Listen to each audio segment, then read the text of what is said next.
بسم الله الرحمن الرحيم.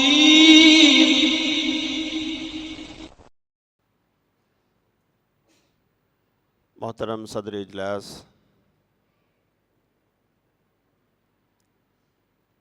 اور قابل قدر ناظم جلسہ، مسجد عائشہ بیدر میں تشریف فرما تمام معزز و محترم سامعین کرام، دینی و ملی بھائیوں، انتہائی قابل قدر بزرگوں، نوجوانوں، پیارے بچوں، اور مسجد عائشہ کے اس اجتماع میں تشریف لائی ہوئی تمام پردہ نشین ماں اور بہنوں، میں اللہ کا شکر ادا کرتا ہوں کہ اس کی توفیق سے آج 1 فروری 2026 میں ایک بار پھر مسجد عائشہ کی گود میں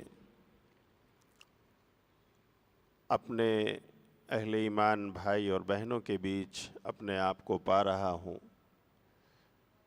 دعوت دین کے حوالے سے اللہ تعالی ہم سب کی بیٹھک کو قبول فرمائے اور اس اجتماع کو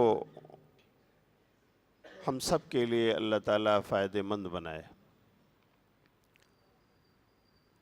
بعدہ بے شمار صلاۃ و درود نازل ہو نبی اکرم رسول محتشم،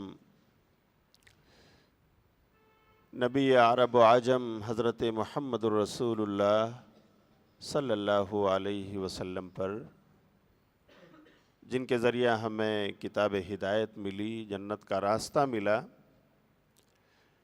آپ کی پیاری سنتیں ملی۔ کروڑہا صلاۃ و درود نازل ہوں آپ پر۔ اللہم صلی علی محمد وعلی آل محمد کما صلیت علی ابراہیم وعلی آل ابراہیم انکا حمید مجید۔ اللہم بارک علی محمد وعلی آل محمد کما بارکت علی ابراہیم وعلی آل ابراہیم انکا حمید مجید۔ میں اسی طرح سے شکر گزار ہوں یہاں جمعیت اہل حدیث بیدر کے صدر محترم علی جناب سلیم صاحب، اسی طرح عامر بھائی اور ان کی ٹیم کا، کہ الحمدللہ آج انہی حضرات کی کاوشوں اور کوششوں کے نتیجے میں ہمیں سفر کی یہ سہولیات میسر آئیں،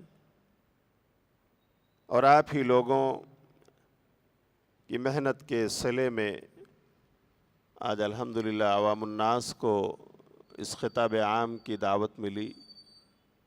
اللہ تعالیٰ اس اجلاس کو ان تمام عمائدین جمعیت اور ذمہ داران جماعت کے حق میں اللہ تعالیٰ قبول فرمائے اور اسے صدقہ جاریہ بنائے، اور اسی طرح امت کا، ملت کا یہ کارواں لے کر انہیں آگے بڑھتے رہنے کی توفیق عطا فرمائے۔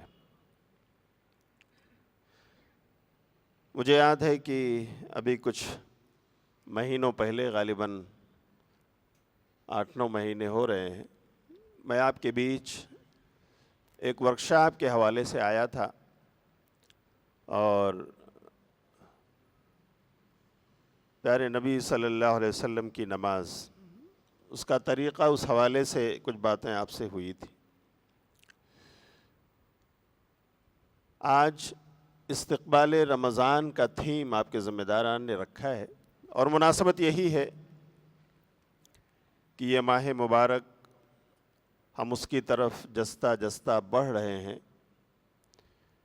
اور بس کچھ گنے چنے ایام باقی ہیں۔ شعبان کا مہینہ شروع ہو چکا ہے، آج 1 فروری ہے، امید ہے کہ انشاءاللہ 18 فروری کو رمضان ہو۔ اللہ تعالی ہم سب کو صحت و عافیت اور سلامتی کے ساتھ یہ ماہ مبارک عطا فرمائے۔ اور اس کی فیوز و برکات کو اللہ تعالیٰ اور اس کی نیکیوں کو ہمیں حاصل کرنے کی توفیق دے۔ میرے بھائیوں، معاملہ جب اس ماہ عظیم یا اس مہمان عظیم کے استقبال کا ہے تو اس تعلق سے ہمیں اپنے آپ کو تیار کر لینا چاہیے۔ پیارے نبی صلی اللہ علیہ وسلم کے بارے میں ہے کہ جب یہ ماہ مبارک آتا تھا تو آپ اپنی کمر کس لیتے تھے، شد مئزرہ، تو ہمیں بھی اس کی تیاری کرتے ہوئے اپنے اہل و عیال کو بھی اس تعلق سے بیدار کر لینا چاہیے۔ دیکھیے، ہمارے یہاں اپنے رشتہ دار، اپنے اعزاء و اقربا کہیں سے آتے ہیں مہمان بن کر، یا ہمارے اپنے گھر شادی اور نکاح کی کوئی تقریب ہوتی ہے، عقیقے کی تقریب ہوتی ہے، یا اس طرح کی کوئی مناسبت، تو اپنے مہمانوں کی آمد پر ہماری تیاریاں کیسی ہوتی ہیں؟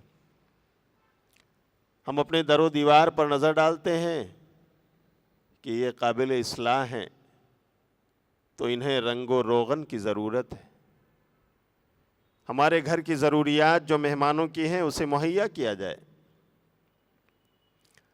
تمام تر ضروریات کو مہیا کرتے ہوئے ہم اپنے گھر کی ظاہری آرائش و زیبائش کو دیکھتے ہوئے اپنی طاقت کے مطابق تمام انتظامات کرتے ہیں، حالانکہ یہ ایک ظاہری چیز ہے، لیکن بہرحال اس کا بھی شریعت میں مطالبہ ہے آدمی اپنے مہمان کی تکریم کرے، اور اگر اللہ نے اسے وسعت دی ہے تو وہ ضروریات اور ضروری چیزیں مہیا فرما دے۔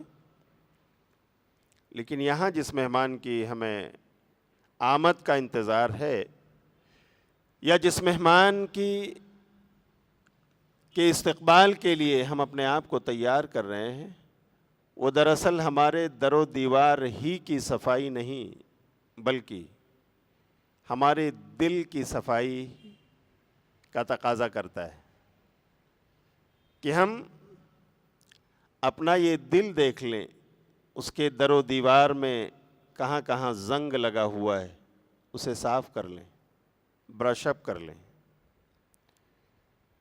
کہاں کہاں گناہوں کی وجہ سے اس پر گرد اور غبار اٹے ہوئے ہیں انہیں ہٹا لیں۔ اگر واقعی ہم اپنے دلوں کی صفائی کر لیتے ہیں تو ہم اس کا اچھی طرح استقبال کر سکیں گے، اور پھر یہ ماہ مبارک ہم سب کے لیے اللہ کی طرف سے ہونے والی بشارتوں کی نوید لے کر آنے والا بنے گا۔ اس لیے کہ میرے بھائیوں، اللہ رب العالمین یہ جو ماہ عظیم ہمیں دینے والا ہے، پیارے نبی صلی اللہ علیہ وسلم حدیث قدسی میں کہتے ہیں، اللہ کہتا ہے کہ یہ روزہ بندے نے میرے لیے رکھا ہے، میری بندی نے روزہ میرے لیے رکھا ہے، اور میں اسے اس کا صلہ دوں گا۔ کیا مطلب ہے اس کا؟ اللہ رب العالمین ہی ہے جو ہمارے دلوں کی صفائی کو جانتا ہے، ہمارے دلوں کے تقوی سے واقف ہے۔ یہ فرشتے جو ہیں نا، انہیں بھی ہمارے دل کی خبر نہیں ہے، یہ تو جو ہم کرتے ہیں بولتے ہیں نا وہ لکھتے ہیں۔ اللہ نے ذمہ لیا ہے کہ اس روزے کا صلہ میں اپنے بندے کو دینے والا ہوں، اپنی بندی کو میں نوازنے والا ہوں، اس لیے کہ اس کے دل کا تقوی مجھے معلوم ہے۔ تو میرے بھائیوں، ہمیں اپنے دلوں کا جائزہ لینا ہے، کہیں ہم نے اسے بغض و حسد، کینہ کپٹ، نفرت و کدورت سے تو نہیں بھر لیا کہ جہاں نیکیوں کی جگہ باقی نہ رہی ہو۔ اگر ایسا ہے تو ہم اپنی اصلاح کر لیں۔ یہی دل اگر صحیح سالم ہے تو پھر انشاءاللہ ہمارے اعمال وہ صحیح ہوں گے، اللہ کے ہاں قابل قبول ہوں گے۔ پیارے نبی صلی اللہ علیہ وسلم نے فرمایا کہ اے لوگو سنو، جسم میں ایک لوتھڑا ہے، الا ان فی الجسد مضغہ، اذا صلحت صلح الجسد کلو. سنو، جسم میں گوشت کا ایک ٹکڑا ہے، لوتھڑا ہے، اگر وہ صحیح سالم ہے تو پورا جسم صحیح سالم رہتا ہے. وَإِذَا فَسَدَتْ فَسَدَ الْجَسَدُ كُلُّهُ. اور اگر وہ خراب ہو جائے تو پورا جسم بیماری کا شکار ہو جاتا ہے. کیا ہے وہ؟ أَلَا وَهِيَ الْقَلْبُ. سنو، وہ دل ہے. تو میرے بھائیوں، اسی دل کا صلاح و فساد، اسی کی اچھائی اور خرابی، ہاں، اسی پر ہمارے اعمال منحصر ہیں.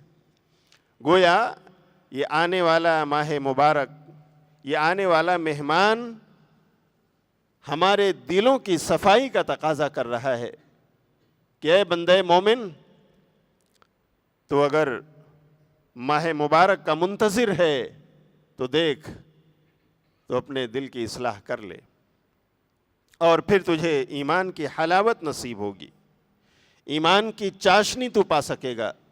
تیرے اعمال اللہ کے یہاں قابل قبول ہوں گے، اور تجھے ان اعمال اسلام کو کرتے ہوئے لطف آئے گا. تو میرے بھائیوں، معاملہ جب ایسا ہے تو ہمیں اپنے دلوں کو، اگر وہ سخت ہو گئے ہیں تو نرمی کے جو اسباب ہیں ہمیں انہیں پیدا کر لینا چاہیے. تنہائیوں میں اپنے رب سے رو لینا چاہیے. اپنے دلوں کی نرمی کے لیے، سختیوں کو ہٹانے کے لیے اپنے رب سے التجا کرنی چاہیے. کبھی موقع ملے تو رات کی تنہائیوں میں جب دنیا سو رہی ہو، سجدہ ریز ہو کر کچھ آنسو بہا کر اپنے رب سے اپنی فریاد کر لینا چاہیے کہ اللہ، یہ ماہ عظیم جسے پانے کے لیے مومنوں کی حسرتیں رہتی ہیں، اللہ ہم بھی انہی صفوں میں شامل ہیں، ہم اس ماہ رمضان المبارک کے منتظر ہیں. اے اللہ، تو ہمیں صحت و سلامتی کے ساتھ اور اپنے دل کی پاکیزگی اور صفائی کے ساتھ ہمیں اسے پانے کی توفیق عطا فرما دے.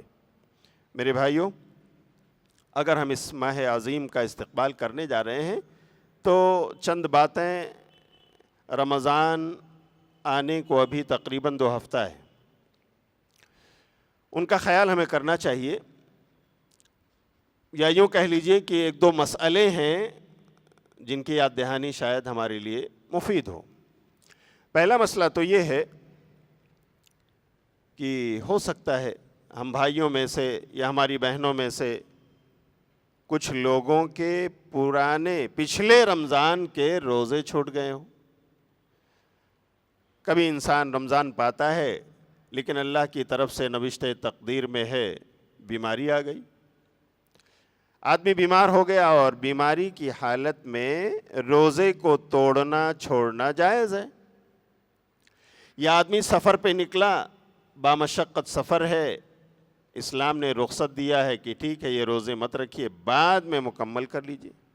فَعِدَّةٌ مِّنْ أَيَّامٍ أُخَرَ، دوسرے دنوں میں اسے پورا کر لیجئے. اب اگر ہمارے وہ روزے چھوٹے ہیں تو الحمدللہ اب بھی کچھ ایام باقی ہیں، ہمیں اس قرضے کو چکا لینا چاہیے. اس رمضان کے آنے سے پہلے ہمیں دیکھ لینا چاہیے کہ یہ فرض روزے کچھ ہمارے ذمہ ہیں کیا.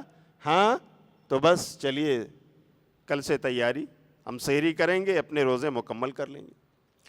اسی طرح ہماری بہنیں، حضرت حوا کی بیٹیوں کے ساتھ تو یہ مسئلہ تقریباً ہر مہینے رہتا ہے کہ 2-4 دن ان کی نمازیں اللہ تعالیٰ معاف کرتا ہے. 2-4 دن کی انہیں چھوٹ ہے کہ جب آپ مینسس پیریڈ میں ہو تو پھر آپ ناپاکی کی حالت میں نہ آپ نماز پڑھیں نہ آپ روزے رکھیں. اچھا، نماز جیسے عام دنوں میں اللہ نے معاف رکھا ہے کہ پاک ہونے کے بعد ان خواتین کو وہ نمازیں نہیں پڑھنی، اللہ نے معاف کر دیا ہے. جو بھی 4 دن 5 دن 6 دن الگ الگ پیریڈز ہوتے ہیں لوگوں کے، تو بھائی معاف ہے. اللہ کی طرف سے خاص رحم و کرم ہے اللہ کی بندیوں پر، بنات حوا پر. لیکن روزوں کا جو معاملہ ہے وہ یہ کہ ٹھیک ہے روزے بھی آپ نہ رکھیں ان دنوں میں، لیکن اسے تو رمضان کے بعد رکھنا ہے، مکمل کرنا ہے۔ جیسے مرد حضرات کو چھوٹے ہوئے روزے رکھنا ہے، ایسے خواتین کو بھی رکھنا چاہیے۔ جی یہ شریعت اسلام کا تقاضا ہے اور اس کا قانون اور ضابطہ ہے۔ ام عائشہ رضی اللہ تعالیٰ عنہ کی ایک حدیث میں آپ کو سناؤں، خود وہ بیان کرنے والی ہیں اپنا واقعہ۔ یہ حدیث صحیح بخاری کتاب الصوم کی ہے، 1950 نمبر کی حدیث ہے، 1950۔ ام عائشہ کہتی ہیں کان یکون علی الصوم من رمضان فما استطیع ان اقضیہ الا فی شعبان، کہ میرے اوپر رمضان کے کچھ فرض روزے رہ جاتے تھے جسے مجھے قضا کرنا ہوتا تھا، لیکن کبھی کبھار ایسا ہوتا کہ میں اسے شعبان ہی میں مکمل کر پاتی تھی۔ ایام گزرتے جاتے اور کچھ روزے رہ جاتے، تو بس شعبان آ گیا، سبحان اللہ، اور بس رمضان آنے والا ہے، تو میں پھر اپنے چھوٹے ہوئے روزوں کو جو پچھلے رمضان کے رہ گئے تھے میں انہیں مکمل کر لیتی تھی۔ اسے پتہ چلتا ہے کہ ہم سب کو بھی یہ موقع ہے کہ اگر صحابہ اور صحابیات اپنے روزے شعبان میں، کبھی کبھی ہوتا ہے کہ انسان سوچتا ہے رمضان کے بعد میں ایک روٹین بناؤں گا اور یہ روزے 8، 10، 12 جو بھی چھوٹے ہیں بیماری کی وجہ سے یا سفر کی وجہ سے یا کسی اور ضرورت کی وجہ سے، تو میں اسے بعد میں رکھ لوں گا۔ انسان کچھ روزے رکھتا ہے اور اس کے بعد دنیا کے مشاغل، دنیا کے اعمال اور سرگرمیوں میں اس قدر سرگرداں ہو جاتا ہے، مشغول، کہ دن گزرتے رہتے ہیں اور وہ بھول بھلیوں کی نظر ہو جاتے ہیں، وہ روزے نسیان طاری ہو جاتا ہے انسان پر، اور دنیا کی رفتار کے ساتھ انسان چلنا چاہتا ہے، پھر اسے اس طرح کی محفلیں یاد دلاتی ہیں۔ تو میرے بھائیوں، جب یاد آئے تو اس کا تقاضا ہے کہ وقت کو غنیمت سمجھتے ہوئے ہمیں اسے مکمل کر لینا چاہیے۔ اللہ ہم سب کو اس کے تکمیل کی توفیق عطا فرمائے۔ جی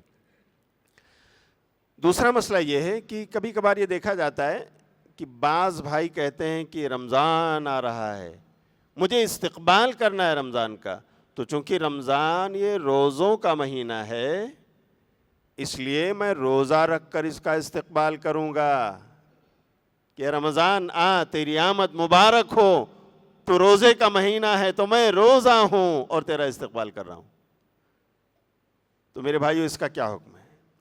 کیا ہمیں استقبال رمضان میں اسپیشل روزہ رکھنے کی ہدایت ہے یا اس کی اجازت ہے؟ آئیے میں ایک حدیث آپ کو سناتا ہوں اور پھر مسئلہ واضح ہو جائے گا۔ یہ حدیث بھی صحیح بخاری کی ہے، کتاب الصوم، جو روزوں کا سیام کا چیپٹر ہے اسی میں، 1914 نمبر کی حدیث ہے، 1914۔ حضرت ابو ہریرہ رضی اللہ تعالیٰ عنہ محدث رسول روایت کے راوی ہیں۔ وہ کہتے ہیں کہ پیارے نبی صلی اللہ علیہ وسلم نے فرمایا کہ تم میں سے کوئی شخص لا یتقدمن احدکم رمضان بصوم یوم او یومین الا ان یکون رجل یصوم ذلک الصوم فلیصم، کہ دیکھو تم میں سے کوئی شخص رمضان سے 1 دن یا 2 دن پہلے استقبال میں روزے نہ رکھے۔ ہاں، یعنی استقبالیہ روزہ رکھنے کی ضرورت نہیں، منع کیا نبی صلی اللہ علیہ وسلم نے، لیکن ایک ایکسیپشن ہے، اور کہا جاتا ہے ایکسیپشنز آلویز دیر۔ قاعدہ جب بنتا ہے، ضابطہ اور قانون آتا ہے تو کچھ ایکسیپشنز ہوتے ہیں۔ ایکسیپشنز کچھ لوگوں کے لیے ہے، کس کے لیے؟ اگر کوئی شخص، اسی حدیث میں، ہاں مگر وہ شخص جو روٹین کا سنت والا روزہ رکھتا ہے ہر ہفتے، سوموار کا روزہ، پیر کا، جمعرات کا روزہ، تھرسڈے کا، کہ پیارے نبی صلی اللہ علیہ وسلم ہر ہفتے رکھا کرتے تھے۔ اگر کسی شخص کے معمولات زندگی میں یہ شامل ہے، اس کی روٹین یہ بنی ہوئی ہے کہ وہ ہفتے میں سوموار اور جمعرات کا روزہ رکھا کرتا ہے، جو نفلی روزے ہیں، سنتی روزے ہیں، اور رمضان سے پہلے اسے 1 دن یا 2 دن پہلے بھی سوموار مل گیا یا جمعرات مل گیا، اور وہ رکھنا چاہتا ہے فَلْيَصُمْ ذَلِكَ الْيَوْمِ، تو اسے چاہیے کہ وہ روزہ رکھے. تو اس کے لیے ایکسیپشن ہے، جو ہفتہ کا پیر یا جمعرات کا روزہ رکھے، چاہے وہ مرد ہو یا خاتون، اس کی روٹین میں اگر یہ شامل ہے تو وہ رمضان سے 1 دن یا 2 دن پہلے بھی رکھنا چاہیں، یعنی جمعرات پا کر یا پیر کا دن پا کر اگر وہ یہ روزہ رکھتے ہیں تو وہ رکھ سکتے ہیں. لیکن ایک شخص کہے کہ نہ پیر ہے نہ جمعرات ہے، ایسا کوئی روزہ، لیکن میں استقبال رمضان میں روزہ رکھوں گا کہ رمضان روزوں کا مہینہ ہے، تو اس کی اجازت نبی صلی اللہ علیہ وسلم نے نہیں دی ہے. ہاں، اس سے ہمیں بچنا چاہیے. رمضان کا استقبال کیسے کریں؟ میرے بھائیو، رمضان کے استقبال میں پیارے نبی صلی اللہ علیہ وسلم اور آپ کے صحابہ 29ویں تاریخ کو چاند دیکھنے کا اہتمام کرتے تھے. 29ویں شعبان کو نماز مغرب پڑھ کر آپ اور آپ کے صحابہ نکلتے تھے، اور افق اور آسمان پر اپنی نگاہیں ڈالتے تھے. کیا چاند نکلا ہے؟ اگر ہاں تو اس کا استقبال کرتے ہوئے دعا پڑھتے تھے. وہ دعا چھوٹی سی ہے، ہمارے بزرگوں کو، بہت سارے جوانوں کو، حتیٰ کہ ہمارے مکتب کے پڑھنے والے بہت سارے بچوں کو بھی یہ دعا یاد ہے. یاد کر لینا چاہیے. اگر کسی کو نہیں یاد ہے تو استقبال رمضان کرنے کا یہ طریقہ نبی صلی اللہ علیہ وسلم نے ہمیں سکھایا ہے کہ آپ جب رمضان کا چاند دیکھیں اور اس کا اہتمام کریں تو دعا پڑھیں، اللہم اہلہ علینا. یاد ہے نوجوانوں؟ ہاں، یہ دعا یاد ہے؟ پڑھیے، دہرائیے. اللہم اہلہ علینا بالامن والایمان والسلامت والاسلام ربنا وربک اللہ. چھوٹی سی دعا، 2 سے 3 جملے. کیا پیاری دعا ہے. نبی صلی اللہ علیہ وسلم کہتے ہیں کہ اے اللہ تو اس چاند کو ہم پر اگا دے، وہ چاند جو امن اور ایمان کی نوید سنانے والا، بشارت دینے والا ہو، وہ چاند جو امن اور شانتی کا پیغام لانے والا ہو. اے اللہ وہ چاند ہم پر اگا دے، یعنی اس چاند کو ہمارے لیے مبارک بنا دے، جو ہمارے لیے شانتی اور امن کا پیامبر ثابت ہو. اور اے چاند سن لے، ہمارا رب اور تیرا رب صرف اللہ ہے. تو یہ پیاری دعا میرے جوانوں اور بزرگوں، ماں اور بہنوں، اسے ہمیں یاد کر لینا چاہیے اور یہ دعا پڑھ کر ہمیں استقبال کرنا چاہیے. لیکن افسوس کا مقام ہے کہ بہت سارے نوجوان کہتے ہیں کہ نیا ہے زمانہ، نئی روشنی ہے، تو پھر ہم نئے انداز میں استقبال کریں گے. تو بہت سارے جوان جاتے ہیں اور پٹاخے لے کر آتے ہیں، کہتے ہیں ہم پٹاخہ پھوڑیں گے، آتش بازی کریں گے. مجھے نہیں معلوم کہ بیدر کی سرزمین میں ہوتا ہے کہ نہیں. عامر بھائی، ہاں نہیں نا؟ اللہ تعالیٰ اسے ہماری امت کو، جماعت کو محفوظ رکھے. ورنہ ممبئی کی سڑکوں میں تھوڑی دیر کے لیے ٹریفک جام ہو جاتی ہے، چوراہوں پر یہ جوان لے کر کے یہ سلسلہ وار چیزیں پھوڑتے ہیں اور مطلب 10 سے 15 منٹ تک آتش بازیاں ہوتی رہتی ہیں. اللہ تعالیٰ ہمارے ان نوجوانوں کو اسلام کی صحیح سمجھ عطا فرمائے. الحمدللہ علماء کرام ممبئی کی سرزمین پر بھی یہ دعوت پہنچاتے ہیں، لیکن نصیحت انہیں ملتی ہے جو نصیحت حاصل کرنا چاہتے ہیں. اللہ تعالیٰ ایسے جوان جہاں بھی ہیں انہیں علماء کی رہنمائی میں، رہبری میں اپنے دین کے کاموں کو صحیح سمجھ کر اسے انجام دینے کی توفیق عطا فرمائے. ایک مسئلہ یہاں پر اور ذکر کر دوں. میرے بھائیوں، بات آئی ہے چاند دیکھنے کی کہ پیارے نبی صلی اللہ علیہ وسلم چاند دیکھتے تھے، صحابہ کرام اس کا اہتمام کرتے اور دعا پڑھتے تھے. لیکن آج ہندوستان کی سرزمین میں بھی ایک چیز فتنہ بن کر ہم سب کے سامنے آ گئی ہے. کیا ہے وہ؟ کہ چاند تو سعودی والا ہے نا، سعودی کا چاند ہمارا چاند. تو سعودی نے چاند دیکھ لیا، پھر ہمیں چاند دیکھنے کی کیا ضرورت؟ تو میرے بھائیو، یہ سنت کیوں مار رہے ہو آپ؟ ہاں، پیارے نبی صلی اللہ علیہ وسلم کے زمانے میں شام میں الگ دن روزہ رکھا گیا اور مدینے میں الگ. شام اور سیریا میں عید ایک دن منائی گئی، مدینے میں الگ. اس لیے کہ نبی صلی اللہ علیہ وسلم نے جو ضابطہ دیا ہے نا کہ چاند دیکھ کر روزہ رکھو اور چاند دیکھ کر عید مناؤ، یہ قانون ایک وقت کے لیے نہیں تھا، یہ تو پوری دنیا کے لیے، ہر جگہ، ہر ریجن کے لیے، ہر کنٹری اور سٹی کے لیے میرے بھائیوں ہے کہ وہ اپنے اپنے مطلع کے بارے میں معلومات لیں اور وہاں تک کی خبریں حاصل کریں اور پھر اپنے مطلع کو دیکھ کر وہاں کے لوگوں کے ساتھ عید منائیں، روزہ رکھیں۔ لیکن آپ دیکھ لیجئے کہ آج یہ فتنہ ہے۔ ہمارے اپنے کتنے لوگ ہیں جو کہتے ہیں ٹھیک ہے یہ لوگ نہیں رکھ رہے، چلو سعودی میں تو خبر آ گئی ہے نا چاند ہے، تو ہم الگ سے تراویح پڑھیں گے، ہم الگ سے انتظام کریں گے، ہم روزہ رکھیں گے۔ اللہ اکبر! یعنی ہماری جماعت میں انتشار، ہماری اجتماعیت اور شیرازہ بندی میں دراڑیں اس فتنے کی وجہ سے۔ نبی صلی اللہ علیہ وسلم کا دیا ہوا قانون میرے بھائیو فالو کرو، آج بھی ہے، قیامت کی صبح تک نبی صلی اللہ علیہ وسلم کا دیا ہوا یہ نظام باقی رہے گا اور اسی میں خیر ہے۔ انشاءاللہ آپ علماء کی رہبری میں، اپنی جماعت اور جمعیت کے ذمہ داران کی رہبری میں آگے بڑھیں اور مجلس شورا کا جو فیصلہ ہو چاند دیکھنے کے بارے میں اسے تسلیم کریں۔ مجھے امید ہے کہ آپ کا بیدر اور اسی طرح آپ کا صوبہ کرناٹک اس بارے میں آپ کی رہنمائی کرتا ہوگا، اس لیے کہ مہاراشٹر کی سرزمین میں ہم سب ہیں، وہاں بھی رؤیت ہلال کمیٹی بنی ہوئی ہے، باقاعدہ یہ خبریں عشاء تک نشر ہو جاتی ہیں کہ چاند کہیں دکھا، اور وہ ہمارے لیے، ہمارے مطلع کے لیے معتبر ہے کہ نہیں، باقاعدہ ان شہادتوں کے ساتھ وہ خبر نشر کرتی ہے جمعیت اور لوگ اسے تسلیم کرتے اور اس کے مطابق روزہ رکھتے اور عید مناتے ہیں۔ اللہ ہم سب کو بھی اسی طرح توفیق عطا فرمائے اور ہمیں اجتماعیت اور اتحاد عطا فرمائے۔ اسی طرح میرے بھائیو رمضان کا استقبال کرنے ہم جا رہے ہیں، ہمیں آپس میں اتحاد اور یگانگت کا تصور جو اسلام نے دیا ہے اسے ہمیں جگانا چاہیے۔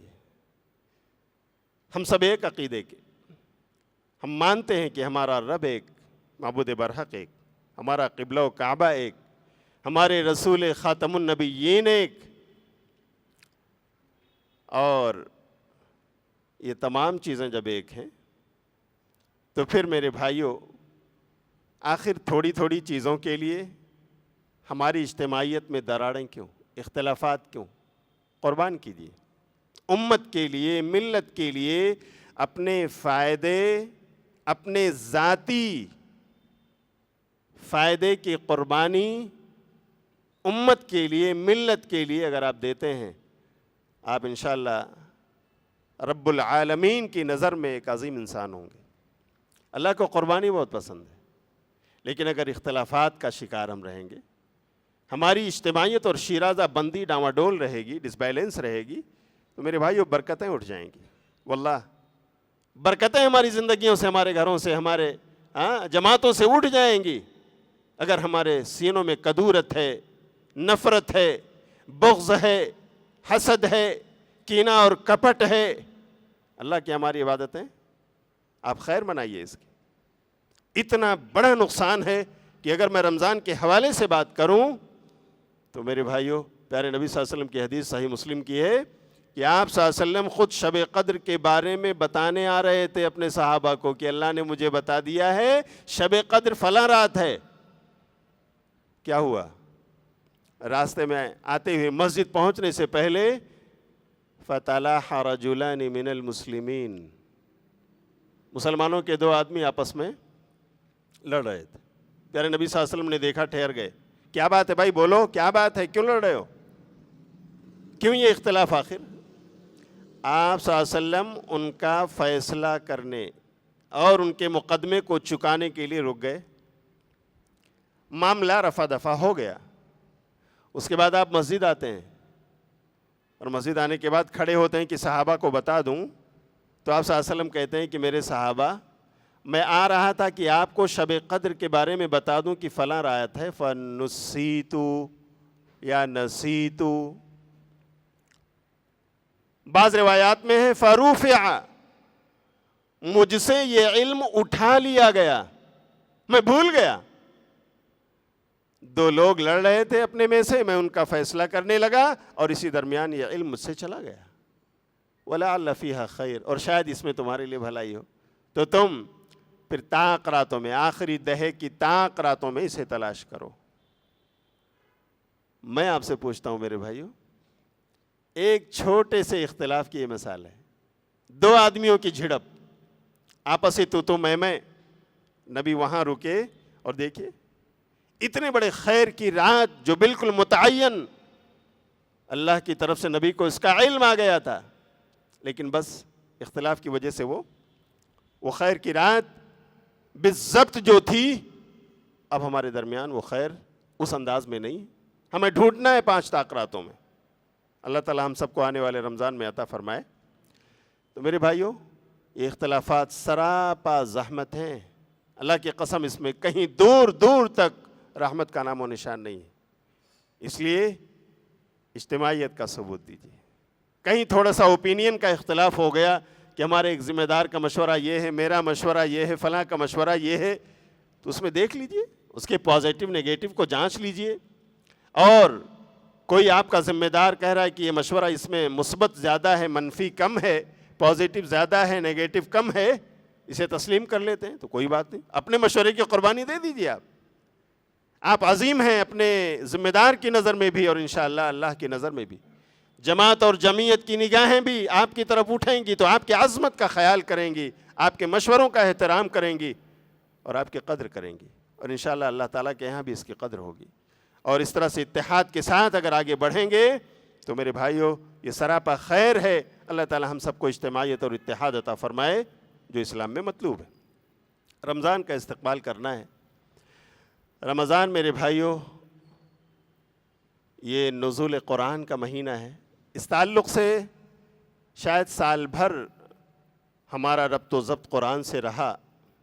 مجھے امید ہے کہ ہم اپنے گھروں میں اس کی تلاوت کرتے رہے ہوں گے، کر رہے ہوں گے، لیکن بطور خاص رمضان کے لیے تیاری اس لیے ہونا چاہیے کہ خود نبی صلی اللہ علیہ وسلم بھی رمضان کے تئیں قرأت قرآن اور تلاوت قرآن کے لیے آپ کوشش کرتے تھے۔ ہر سال حضرت جبریل علیہ السلام کے ساتھ پورا قرآن ختم کرتے تھے رمضان میں، اور جس سال آپ کی وفات ہوئی ہے نا، اس سال آپ نے 2 مرتبہ قرآن کا دور کیا حضرت جبریل علیہ السلام کے ساتھ۔ ہاں، اس لیے کہ یہ شہر قرآن ہے، نزول قرآن کا مہینہ ہے۔ اللہ نے سورہ بقرہ کی آیت نمبر 185 میں فرمایا، شہر رمضان الذی انزل فیہ القرآن ھدی للناس وبینات من الہدی والفرقان۔ رمضان وہ مہینہ ہے جس میں اللہ تعالیٰ نے قرآن کو نازل فرمایا ہے، جو سراپا ہدایت کا سرچشمہ، جس میں ہدایت کی واضح نشانیاں موجود ہیں، جو فرقان ہے، حق اور باطل کے درمیان فرق کرنے والا ہے۔ ہمیں کیا کرنا ہے میرے بھائیو؟ ہمیں پلاننگ کرنی ہے، ہمیں رمضان سے پہلے اپنا شیڈول طے کرنا ہے۔ تو شیڈول میں ہمیں یہ لکھنا چاہیے کہ فجر کی نماز کے بعد ہمیں 2-4 10 پیج پڑھنا ہے، اس وقت زیادہ وقت ملتا ہے ہمیں۔ ہم اپنی آفس اس کے بعد جاتے ہیں، یا اپنے ملازمت کے اسپاٹ پہ جاتے ہیں، یا اپنی بزنس اور تجارت کے اسپاٹ پہ جاتے ہیں، بالکل حلال ہے، جائیے، وہاں بھی قرآن کی تلاوت ہوگی۔ اور اب تو اللہ نے اتنی آسانی پیدا فرما دی ہے کہ یہ قرآن آپ کو اس کے نسخے لے کر یہاں وہاں نہیں جانا ہے۔ یہ اینڈرائیڈ آج سبھی کے ہاتھوں میں، بولو ہے یا نہیں میرے بھائیو، میرے جوانوں بزرگوں سب کے پاس۔ یہ قرآن نہیں ہے لیکن مصحف اس میں بھی ہے یا نہیں ہے؟ آپ صرف ایپ ڈاؤن لوڈ کر لیں، یہ آپ کے پاس ہمیشہ رہتا ہے یہ قرآن، لیکن اس کو قرآن نہیں کہیں گے، اس لیے کہ اگر یہ قرآن رہے گا تو اسے لے کر پھر آپ واش روم جا سکتے ہیں، بولو نہیں، یہ قرآن نہیں، لیکن اس کے اندر قرآن آپ ڈاؤن لوڈ کر سکتے ہیں، جائز ہے۔ تو آپ اسے اپنے ساتھ رکھیے، وہ ایپ امام محترم کے ذریعے سے آپ پوچھ لیجئے، ڈاؤن لوڈ کر لیجئے، اور ممکن ہے آپ کو خود پتہ ہو، اپنے پاس رکھیے اور روٹین میں شامل کر لیجئے کہ ظہر کے بعد بھی ہمیں 2-4 پیج پڑھنا ہے، عصر کے بعد بھی ہم پڑھ لیں گے، اور پھر مغرب کے بعد۔ اس طرح ہم ان 5 وقتہ نمازوں میں اپنے شیڈول کو دیکھیں کام کاج کے، اس کے اعتبار سے وقت نکالیں، کم سے کم 1 پارہ روزانہ پڑھنے کا روٹین بنا لیں، اور بس انشاءاللہ 29 یا 30 جو بھی روزے ملے، ہمارا یہ قرآن آرام سے خود پڑھ کر کے ہم ختم کر سکتے ہیں کہ نہیں بھائیو؟ انشاءاللہ یہ شیڈول بنائیں گے اور سن لیجئے، کچھ لوگ سوچ رہے ہوں گے کہ مولانا حافظ صاحب لوگ، عالم صاحب لوگ تو بہت فلوئنٹ ہوتے ہیں نا قرآن پڑھنے میں، ان کے لیے تو روزانہ ایک پارہ بہت آسان سی چیز ہے، لیکن میری زبان میں لکنت ہے، میں بہت فلوئنٹ قرآن پڑھنے میں نہیں ہوں، عربک لینگویج ہماری اتنا فلوئنٹ نہیں ہے، ہمارے اندر روانی موجود نہیں ہے، ہاں تو سن لیے نبی صلی اللہ علیہ وسلم نے کیا فرمایا ہے کہ جو آدمی اٹک اٹک کر پڑھتا ہو، پڑھے اور اس میں اٹک رہا ہو پھر بھی پڑھ رہا ہو، اللہ اکبر، فلہ اجران، ایسے انسان کے لیے ڈبل اجر ہے، ایک قرآن پڑھنے کا، دوسرے محنت کرنے کا، سبحان اللہ، آپ کو اللہ ڈبل اجر دینے کے لیے تیار ہے۔ تو میرے بھائیوں، آپ کو بھی قرآن اس کے پڑھنے کے لیے اپنی روٹین، اپنا شیڈول بنا لینا چاہیے رمضان سے پہلے پہلے، اور اس طرح سے اپنے اوقات روز و شب اس کی بھی پلاننگ کریے۔ استقبال کرنے جا رہے ہیں رمضان المبارک کا، ممکن ہے آپ اپنی ملازمت کے لیے 8 گھنٹے دیتے رہے ہوں، آپ ایک درخواست دے دیجیے، رمضان آ رہا ہے تو مینیجر صاحب ٹائم کچھ گھٹا دیجیے، تھوڑا سا عبادت کا موقع ملے، افطار گھر پہ کر سکیں۔ الحمدللہ لوگ خیال کرتے ہیں میرے بھائیو، اللہ کی قسم آپ کی عبادتوں کی عزت ہوتی ہے۔ یہ تو پولیٹیکل لیڈرز ہیں نا جو ہمارے درمیان، ہاں کہیں نمازوں کو لے کر، ہاں نماز پڑھنے کو لے کر میرے بھائیو سیاست کرتے ہیں لوگ کہ نماز یہاں نہیں، وہاں نہیں، ایئرپورٹ پہ نہیں، پولیس اسٹیشن پہ نہیں، ہاں وغیرہ وغیرہ۔ ورنہ میں کہتا ہوں کہ الحمدللہ ایسا انسان جو اللہ کا عبادت گزار ہے نا، ایک غیر مسلم اس کی قدر کرتا ہے، اس کو میرے بھائیو اچھی نگاہوں سے دیکھتا ہے۔ بلکہ میرا اپنا یہ تجربہ ہے کہ کبھی کبھار ٹرینوں کا سفر کرتے ہوئے اگر ہماری اپنی برتھ قبلہ کی طرف نہیں ہے، پڑوس میں غیر مسلم ہے، اور اس سے صرف ایک بات کہ بس 10 منٹ کے لیے آپ کی برتھ چاہیے تھی، اچھا نماز پڑھیں گے، ٹھیک ہے بالکل آ جائیے، تھوڑی دیر میں سب پورا خالی، بچے بیوی اپنا لے کر کے الگ، ٹھیک ہے مولانا نماز پڑھیے۔ الحمدللہ آج بھی لوگوں کی نگاہوں میں قدر ہے میرے بھائیو آپ کی۔ آپ اللہ کی عبادت سے اگر جڑے ہیں تو انشاءاللہ اللہ اس دنیا میں بھی آپ کو عزت دے گا اور آخرت میں بھی۔ تو اگر آپ ملازم ہیں، آپ جاب کر رہے ہیں، آپ اس طرح سے درخواست دیں، انشاءاللہ قبول ہوگی۔ اور اگر آپ فیکٹری اور کمپنی کے مینیجر خود ہیں، یا آپ اس کے باس ہیں، آپ کارخانہ فیکٹری چلا رہے ہیں، تو ہم کہیں گے کہ رمضان آ رہا ہے، آپ اپنے ملازموں کو بھی کچھ ایسا وقت دیں جو ان کے لیے سہولت والا ہو، ان کے ملازمت کے اوقات میں کمی کر دیں کہ 8 گھنٹے کے بجائے 6 گھنٹہ، رمضان آ رہا ہے اس لیے ہماری طرف سے سہولت ہے، اور آپ کی سیلری میں کوئی ڈیڈکشن نہیں، اللہ آپ کو اجر دے گا۔ اگر آپ اس کے مالک ہیں، اگر آپ اس کے باس ہیں، تو میرے بھائیو آپ اللہ کے بندوں کے ساتھ نرمی کیجئے، یہ آپ کو اپنی دعاؤں میں یاد رکھیں گے، اور اس طرح سے انشاءاللہ جب ان کی دعاؤں میں آپ رہیں گے اللہ برکتوں سے نوازے گا۔ تو ان کے ساتھ میرے بھائیو اس طرح کا معاملہ نرمی کا کیجئے، اللہ رب العالمین ہمارے ساتھ نرمی کرے گا۔ کرو مہربانی تم اہل زمیں پر، خدا مہرباں ہوگا عرش بری پر۔ اگر ہم لوگوں کے ساتھ نرمی اور رفق کا معاملہ کریں گے، ہمارا رب بھی انشاءاللہ ہمارے حساب و کتاب میں نرمی کرے گا۔ اللہ ہم سب کے ساتھ نرمی فرمائے۔ تو اس طرح سے میرے بھائیوں ہمیں رمضان کے استقبال سے پہلے اپنے شیڈول طے کرنا ہے۔ اسی طرح ایک بات اور کہہ دوں، خواتین ملت بھی موجود ہیں، وہ ہمارے سماج کا اٹوٹ انگ ہیں، ہمارے گھروں کا وہ پتھر یا ہمارے گھروں کی وہ اینٹ ہیں جسے نکال دیا جائے تو پھر اس کی بھرپائی نہیں ہوگی۔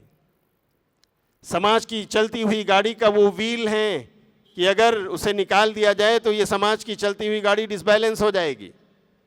تو میں ایک بات کہنا چاہوں گا میرے بھائیوں، کبھی کبھی ایسا ہوتا ہے کہ لاشعوری طور پر ہم ان خواتین اسلام پر ستم ڈھا دیتے ہیں۔ کیسے؟ ہم تو اپنا شیڈول بناتے ہیں کہ ہمیں ٹائم پر افطاری، ٹائم پر سحری، ہاں ٹائم پر قرآن کی تلاوت، ٹائم پر جاب، ٹائم پر آفس، سب کچھ، ہاں۔ اور ہم کیا کرتے ہیں؟ ہم ان اللہ کی بندیوں کے ہاتھ میں ایک لمبی سی لسٹ دیتے ہیں، اتنے سارے آئٹمس آپ کو افطار میں بنانے ہیں، ہے یا نہیں ہے؟ اس کے بعد وہ اللہ کی بندی آپ کے حکم کی تعمیل کرتے ہوئے عصر کے بعد لگ جاتی، کچن اور آپ کی اہلیہ، آپ کی بچیاں، آپ کی ماں، سب مل کر کے لگی ہوئی ہیں اتنے سارے آئٹم بنانے۔ اللہ اکبر میرے بھائیوں، مغرب تک چلتے پھرتے اٹھتے بیٹھتے وہ آپ کا آئٹم بنانے تیار کرنے کے لیے لگی ہوئی ہیں۔ جانتے ہیں آپ تو بیٹھے ہوئے تلاوت کر رہے ہیں، بیٹھے ہوئے قرآن پڑھ رہے ہیں، یا مسجدوں میں آپ میرے بھائیوں اپنی عبادت سے جڑے ہوئے ہیں، اور اللہ کی یہ بندی آپ کے لیے گھنٹوں کھڑے ہو کر کچن میں آپ کے آئٹمز بنا رہی ہیں، سمبوسات اور بھجیات چل رہی ہیں، اور نہ جانے کیا کیا، ان کے پیروں میں درد۔ اب جب آپ ان سے کہتے ہیں کہ تراویح کی نماز تو خواتین کے لیے بھی ہے، چلیے، اب وہ بیچاری کے پاس اتنی طاقت نہیں، آخر وہ بھی انسان ہے نا، اس کو تو صنف نازک کہا جاتا ہے، اور اس پر ہم نے یہ برڈن رمضان میں بھی رکھا کہ اتنا لمبا لسٹ، تو پھر جب وہ تھک چکی ہے، ہار چکی ہے، میرے بھائیوں کیسے وہ آ کر کے قیام اللیل کرے گی آپ کے ساتھ؟ بتائیے، کیا اس کا حق نہیں ہے؟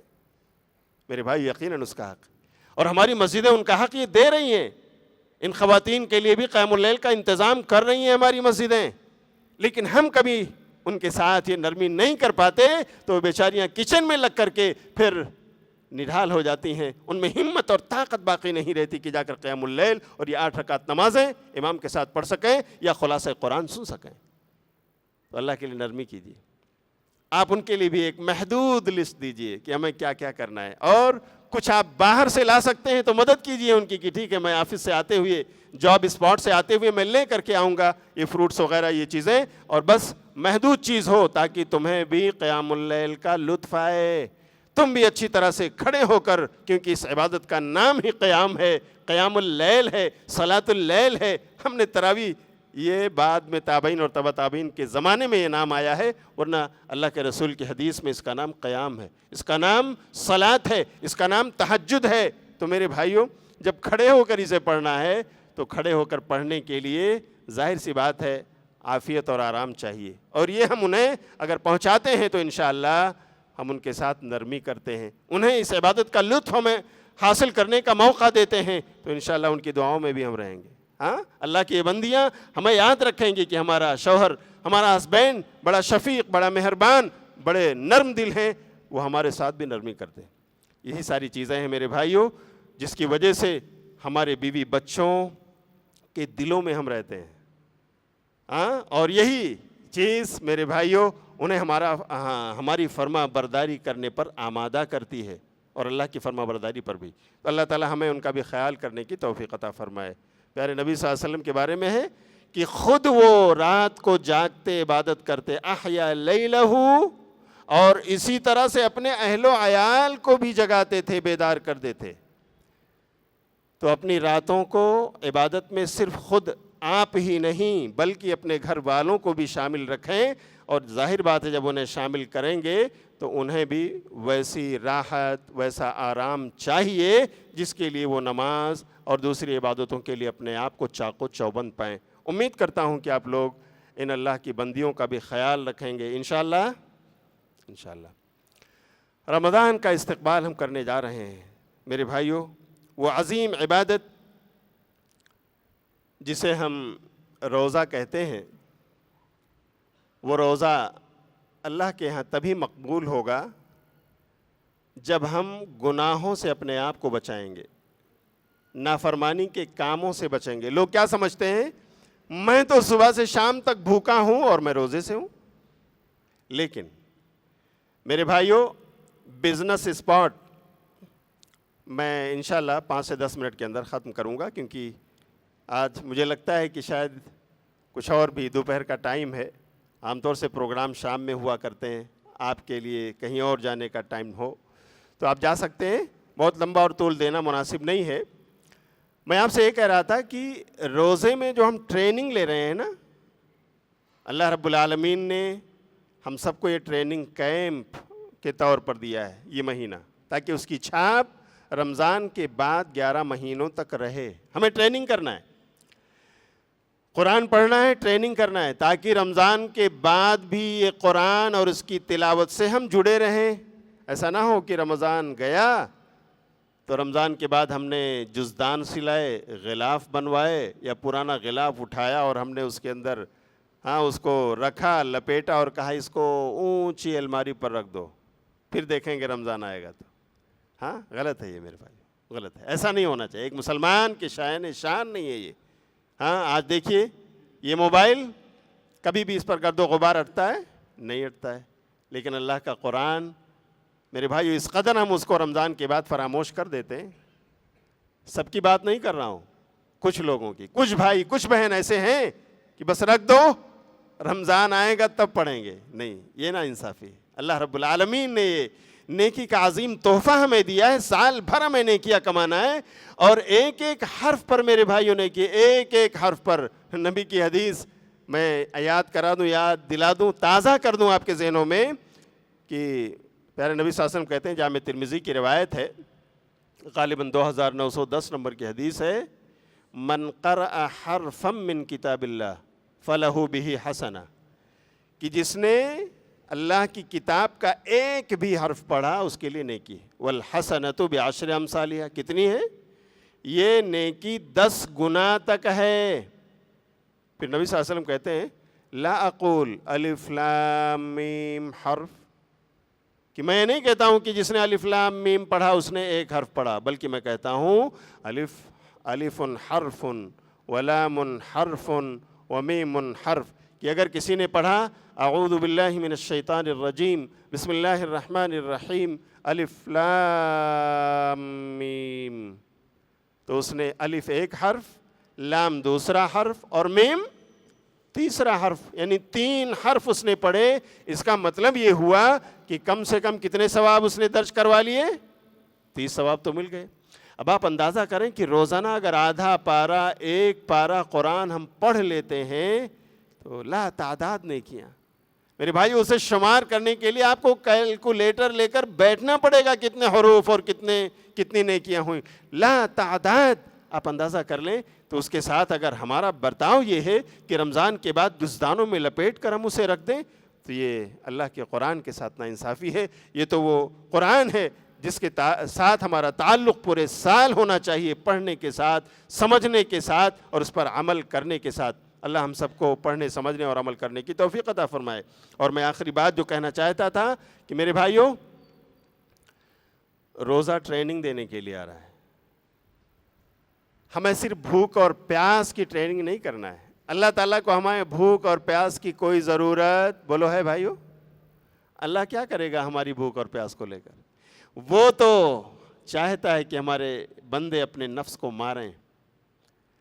یہ نفس امارہ جو انہیں برائیوں کی طرف لے جانے والی ہے، اس کو ماریں، ٹریننگ لے لیں، تاکہ صرف رمضان رہی، رمضان کے بعد بھی برائیوں سے اپنے آپ کو بچا سکیں۔ اب بتائیے، اگر آپ بزنس کرتے ہیں اور اس بزنس میں جھوٹ ہے، فراڈ ہے، دھوکہ دھڑی ہے، تو میرے بھائیو بتاؤ ہماری اس روزے کا کیا؟ اللہ کے ہاں قبول ہوں گے؟ ہم اگر جھوٹ بولتے ہیں، اپنے بھائی اور بہنوں کی غیبت کرتے ہیں، چغلی کھاتے ہیں، کسی پاک دامن پر الزام لگانے کے لیے زبان کھولتے ہیں، بہتان ڈال دیتے ہیں، اور یہ تمام بیماریاں ہمارے اندر ہیں، لعن طعن کرتے ہیں، ہمارے روزوں کا کوئی ویلو اللہ کے ہاں رہے گا نہیں۔ یہ میں نہیں کہتا ہوں میرے بھائیو، پیارے نبی صلی اللہ علیہ وسلم کی حدیث کہتی ہے، من لم یدع قول الزور، صحیح بخاری کتاب الصوم کی روایت ہے، من لم یدع قول الزور والعمل به فلیس للہ حاجۃ فی ان یدع طعامہ وشرابہ، کہ جو آدمی جھوٹ بولنا اور جھوٹی بات پر عمل کرنا نہ چھوڑے تو اللہ کو اس کے بھوک اور پیاس کی کوئی ضرورت نہیں۔ اور دوسری حدیث جو سنن ابن ماجہ کی ہے، کتاب الصیام کی، پیارے نبی صلی اللہ علیہ وسلم کہتے ہیں، رب صائم لیس لہ من صیامہ الا الجوع، بہت سارے روزے دار ایسے ہیں جن کو بھوک پیاس کے علاوہ کچھ اور ملتا، بولو کچھ نہیں ملتا، صرف وہ بھوکے اور پیاسے رہتے ہیں۔ کیوں؟ اس لیے کہ ان کی زندگی میں برائیاں جیسے رمضان سے پہلے تھیں، ویسے اس ٹریننگ کیمپ میں آنے کے بعد ٹریننگ کرتے ہوئے بھی وہ جھوٹ سے جڑے ہیں، وہ فریب سے جڑے ہیں، وہ لان تان سے جڑے ہیں، وہ غیبت اور چغلی سے جڑے ہیں، وہ بہتان اور الزام بھی لگاتے ہیں، وہ جھوٹی گواہیاں بھی لوگوں کی دیتے ہیں، اور اس طرح سے میرے بھائیوں وہ گناہوں کے سپورٹر بنے ہوئے ہیں۔ ایسے لوگوں کے بھوک اور پیاس کی اللہ کو کوئی ضرورت نہیں ہے، اور بھوک اور پیاس کے علاوہ ایسے روزے داروں کو کچھ نہیں ملتا۔ تو ٹریننگ لینا ہے، اس ٹریننگ کیمپ میں شامل ہونا ہے۔ تو میرے بھائیوں ہمیں ان چیزوں کا خیال رکھنا ہوگا کہ اپنے آپ کو برائیوں سے دور رکھیں۔ برائیوں سے دور رہنے کا روزہ، نیکیاں کرنے کا روزہ۔ ہاں دیکھو نا، مریم علیہ السلام کو اللہ نے کہا کہ تم روزہ رکھ لو کہ تم بات نہیں کرو گی۔ اپنی قوم سے کہہ دینا کہ میں نے روزہ رکھا ہے بات نہ کرنے کا، بات نہ کرنے کا روزہ۔ تو یہ روزہ جو ہے نا، یہ اس ٹریننگ کیمپ کا نام ہے جو ہمیں برائیوں سے بچانے کی ٹریننگ دیتا ہے، نیکیوں میں آگے بڑھنے کی ٹریننگ دیتا ہے۔ اللہ رب العالمین ہمیں اس آنے والے ٹریننگ کیمپ سے کما حقہ فائدہ اٹھانے کی توفیق عطا فرمائے۔ ایک اور بات میں چلتے چلتے کہہ دوں کہ میرے بھائیوں، آپ کے پاس پڑوس میں غریب، محتاج، یتیم، بیوہ جو رہتے ہیں، سال بھر الحمدللہ لوگ ان کا خیال کرتے ہیں، رمضان میں بطور خاص ان کا خیال کیا جاتا ہے، کیا جانا چاہیے۔ صدقہ و خیرات یہ صرف رمضان کی نیکی نہیں ہے، رمضان تو ٹریننگ والی نیکی ہے۔ آپ ٹریننگ کر رہے ہیں کہ یہاں پر ہمیں اپنی تجوریاں کھولنا ہے اور کھولے رہنا ہے۔ ایسا نہیں رمضان کے بعد ان تجوریوں میں لاک اپ ہمیشہ ہمیشہ کے لیے، نہیں، نفلی صدقات و خیرات بھی۔ ہاں، کبھی پڑوسی کو دوا علاج کی ضرورت ہے، کبھی اس کے بچوں کی فیس کی ضرورت ہے، ہاں کبھی اور راشن اور پانی کی ضرورت ہے، ہم دیتے ہیں۔ لیکن جو لوگ روٹیشن بنا کر رمضان کو رکھتے ہیں کہ ہمیں زکوٰۃ بطور خاص نکالنا ہے، میرے بھائیوں کما حقہ اس کی ادائیگی کیجیے۔ اللہ کی قسم، اگر ہم نے زکوٰۃ اچھی طرح سے ادا کر لی نا، تو ہمارے پاس پڑوس کے غریب، ہمارے رشتہ دار جو یتیم، محتاج، بیوہ اور فقیری کی زندگی بسر کر رہے ہیں، فاقہ کشی کر رہے ہیں، آسودہ ہو جائیں گے۔ شرط یہ ہے کہ ہماری قوم کے صاحب ثروت لوگ، مالدار لوگ انصاف کے ساتھ اپنے مالوں کی زکوٰۃ نکال دیں، اللہ سے نہ چھپائیں۔ اور اللہ سے کوئی چیز چھپ سکتی؟ بولو، ہماری نگاہوں سے آپ اپنا مال چھپا سکتے ہیں، ہاں دوسرے لوگوں کی نگاہوں سے آپ چھپا سکتے ہیں، اللہ کے ہاں چھپا سکتے نہیں۔ تو کما حقہ اسے نکالنے کا ارادہ کر لیجئے، ہاں، تاکہ آپ کے روٹیشن والا یہ مہینہ، یہ ٹریننگ کیمپ، آپ اس میں اس عظیم عبادت کو بھی ادا کر سکیں جو آپ کے سماج اور سوسائٹی کو خوشحال بنانے والی عبادت ہے۔ اور یہ ایسی عظیم عبادت ہے جس سے صرف ہمارے مال کی صفائی نہیں، ہمارے دلوں کی بھی صفائی ہوتی ہے۔ اللہ تعالیٰ ہمارا تزکیہ کرتا ہے، ہمارے دلوں پر لگے ہوئے زنگ کو بھی دھوتا ہے، اور صرف ظاہری نہیں باطنی صفائی اللہ رب العالمین ہماری کر دیتا ہے۔ تو میرے بھائیوں، ہمیں صدقہ و خیرات کے لیے بھی اپنے ہاتھ کھلے رکھنا چاہیے، کشادہ رکھنا چاہیے، اور اپنی تجوریوں کے دروازے بھی کھول کر رکھنا چاہیے۔ اللہ تعالیٰ ہم سب کو اس عظیم مہینے ماہ مبارک کی کما حقہ استقبال کرنے اور اس کی نیکیاں، اس کے فیوز و برکات سے مستفید ہونے کی توفیق عطا فرمائے۔ میں انہی چند باتوں پر اکتفا کرتا ہوں۔ اللہ تعالیٰ ہم سب کو کہنے سننے سے زیادہ عمل کی توفیق عطا فرمائے۔ اللہ وہ لوگ جن کے روزے پچھلے چھوٹے ہوئے تھے، انہیں ان بقیہ رمضان سے پہلے کے جو ایام ہیں اس میں ان کے تکمیل کی توفیق عطا فرما دے۔ اللہ رب العالمین جو لوگ آج بھی نمازوں سے، مسجدوں سے دور ہیں، اللہ ان کے دلوں میں نماز سے، مسجدوں سے محبت پیدا فرما دے۔ اللہ رب العالمین جو لوگ گناہوں کی راہ پر لگے ہوئے ہیں، بہت سارے لوگ شرک اور بدعات کے راہوں پر چل رہے ہیں، اللہ انہیں ہوش و حواس میں توحید کی چمکتی دمکتی راہ عطا فرما دے۔ اللہ بہت سارے لوگ جو قرض دار ہیں اور وہ اپنے قرض کو چکانے کی نیتیں رکھتے ہیں، اللہ ان کے جائز قرض کو ادا کرنے کی کوئی سبیل پیدا فرما دے۔ اللہ جو لوگ بیمار ہیں، سسکیاں لے رہے ہیں، اللہ رب العالمین وہ بیماریوں کی وجہ سے جوجھ رہے ہیں، ان کے ساتھ عافیت کا، شفا کا معاملہ فرما دے۔ اللہ رب العالمین ہم سب کو جب تک زندہ رکھ، ایمان، اسلام اور توحید پر قائم رکھ، اپنے نبی کی سنتوں پر چلنے والا بنا کر زندہ رکھ، اور اللہ خاتمہ ہو تو تجھ پر ایمان اور تیری توحید کی راہ پر ہو۔ آمین۔ وآخر دعوانا ان الحمد للہ رب العالمین۔ السلام علیکم ورحمۃ اللہ وبرکاتہ۔